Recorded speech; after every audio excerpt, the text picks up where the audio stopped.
first one may not have much gold in it, but I want to get behind it. I want some gold, and I want to show you guys gold, so if there's some gold in this creek, let's just start off with that.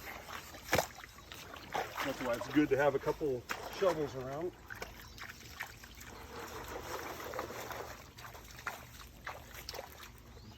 Well, you don't want to holler gold if you find something. Then it'd be like Sutter's Fork. So what I'm trying to do, I'm trying to get all the loose stuff out.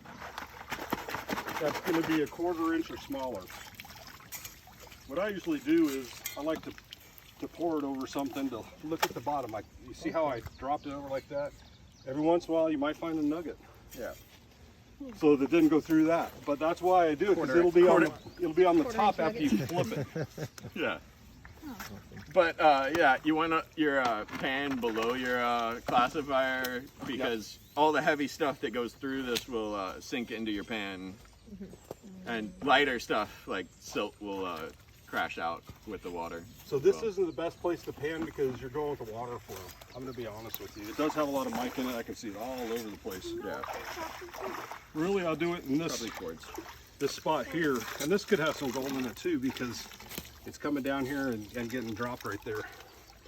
So what you want to do, we want to start out and it's sticking in the pan. So I'm using my hand to help kind of slurry get it around, get it moving. You can use both hands if you want. I like one hand, and you'll see materials going off as I'm spinning the pan around and around. And there's actually quite a bit of material going off, so that means it's really sandy here. And that's the whole goal, is get all the light stuff off. Getting the light stuff off. You can be pretty rough with it, because gold is so heavy that it's going to, if you're keeping it moving, it's going to stay at the bottom. If there's gold in here, it's down here. Yeah. That's why I'm moving it. But I'm surprised how fast it went, so it looks like it's a really sandy area. And what you can do is tilt it back and forth towards the end. I bring it back down again. Again, I'm trying to force it all the way down here, but there's other riffles up there in case it goes down. I'm not seeing a bunch of heavies. Just like what I showed you at the truck, I get them all down there, about that much. It's a little bit too much still, but I wanted to show you. I just bring it back, swirl, I'll tap. I'm not seeing a lot of heavies.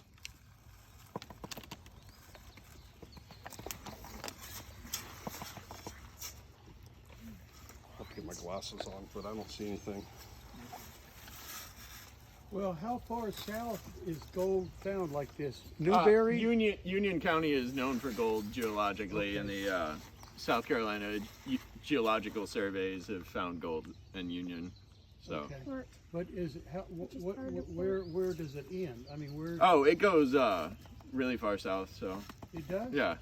It's that slate belt is what Yeah. rad that starts at Virginia and comes down to North Carolina. I mean, and then South Carolina, Georgia. Gold has been washing out of probably North Carolina mountains, down every creek, through all the soil, through the creeks, so it'll eventually end up even near the beach, like, because it you can get gold on the beach in North Carolina. I didn't know that. It eventually It's all flour, goes out to sea. But you could probably even go down to the bottom of the Congaree and scoop up some mud and pan that out, because that would be like really old gold that like started washing out of the Appalachians like 1 million years ago or something. Yeah. I'm hitting tree roots, so I'm not able to get the material I really want, but I'm trying to get some. I got a bunch of heavies whenever I went like on this side of that log and stuff like that too. That pan went so fast I could tell it was really sandy. Yeah. But most of the other stuff that's shiny, it's all mica. Yeah. And it's floating. Yeah. A lot of it'll stay sunk as well when it's like booked together. So mica stacks to each other, and it can become heavy then. You can get pieces of mica that are a couple inches thick. So the Hale gold mine, what's their procedure of getting the gold? You know, that's open pit mining, right? Yeah. And so what are they? How are they using mercury? Well, I mean, what's I Yeah, wonder- usually open pit mines use mercury to separate them, I okay. believe. Well, you can't do it anymore. Yeah. It's illegal. Okay. Um, They use another chemical now? You can use cyanide, leaching fields, but that has to have permits and all that stuff. So most mines, they'll probably do some cyanide leaching, but that's probably more controlled. It's probably in containers, I would imagine. I don't know any active mines out east. I don't really know any. That's something I'd like to investigate, know more about. Yeah. There are a few that were in South Carolina that are no longer active, but In California, believe it or not, mercury is found in creeks in natural form. And it's natural mercury is reddish color. It's kind of like a rock.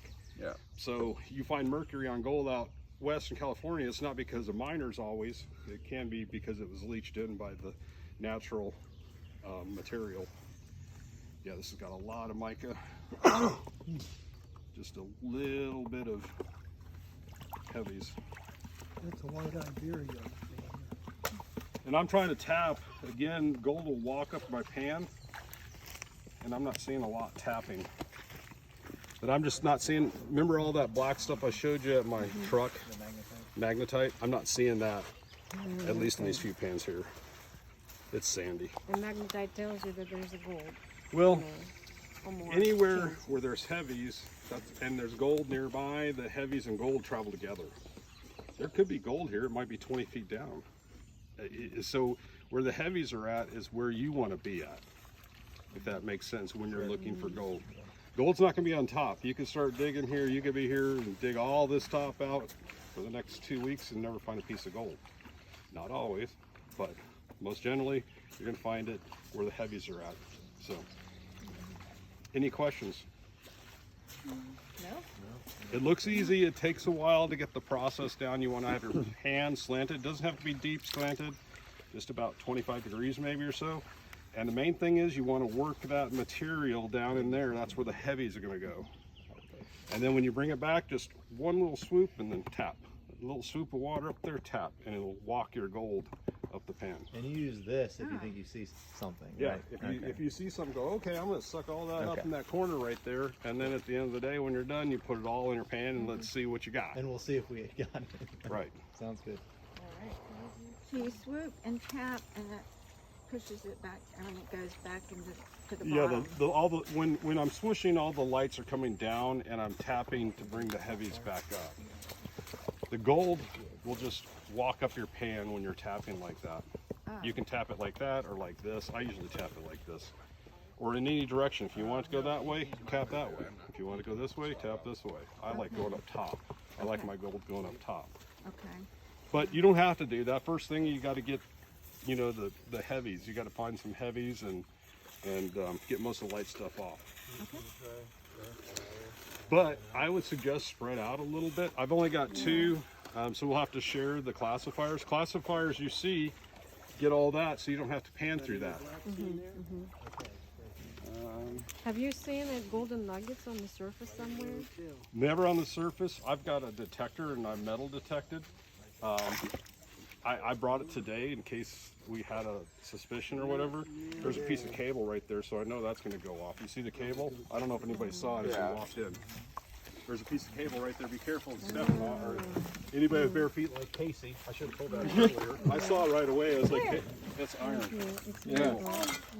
So somebody was doing something in this area. Now, whether they had it up because they didn't want ATVs in here or, I don't know what the purpose of that cable was, but be careful. Logging. Yeah. And you want to be careful in the creeks too. You could find old iron and Yeah. nails or something. And you're not careful. Glass. yeah. Thank you. Glass is another one. Be careful of. Yeah. What is this? So you're gonna walk down this way or? You can go either direction you want. That's this way. Okay. That looks You like just quartz feel there, work which is a on good this sign. Quartz is, if for those who don't know much about gold, quartz, the gold comes Pegmatite. up through the fissures in the quartz veins, and out west, that's how the miners would do is they'd crush it. And down in Georgia, Dahlonega, you can go and they've got a crusher, and you can see them. What they do is they'll bring in the ore from the quartz ore, and they'll crush it, and then they'll pan it or run it through a trommel or whatever to get the gold out of it. So gold is associated with quartz as well. Yeah, Lake Murray has tons of gold inside the quartz, like the big milky quartz clusters and everything, but it's damn near impossible to get out and be worth the effort for most people. Yeah, and you got with Lake Murray, who knows how long ago and how deep you have to go to get that material. I found some like on the surface on the shore near my parents' house. But Cool. I have a couple pieces that came from the same place as the gold. I'll show you the quartz. It has iron stains on them and stuff. I brought them, but I'm sure everybody wanted to get down here right away, get in the water and play and Yeah. fun. That's cool. Yes, exactly. That's what it's all for. But Thank you. on the long straightaways, I don't bother too much. I'd say you can't find some garnets or something really cool. yeah, and Some- you might find stuff up here on in the bank area when it was higher and kind of dropped off as the water fell. So again, my theory is when this gets raising, it could be behind there. Could be some back in here too on the inside. It doesn't always flow inside, but look at the material on that log right there. So that's collimator in high water. Yeah. Material hanging up right there. So there's a lot of clues. Yeah, and it could also be on the other side of that, right behind the, yeah. Yep. But that's what you do when you're gold prospecting. That's what it's called, prospecting, not getting gold.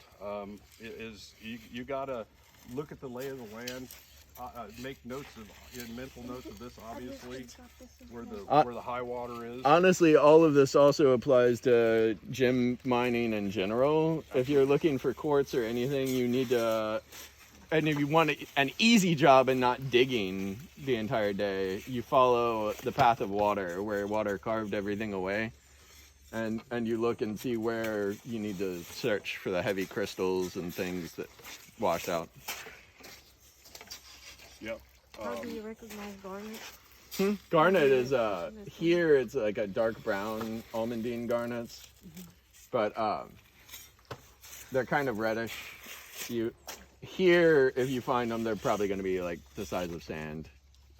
Pretty small.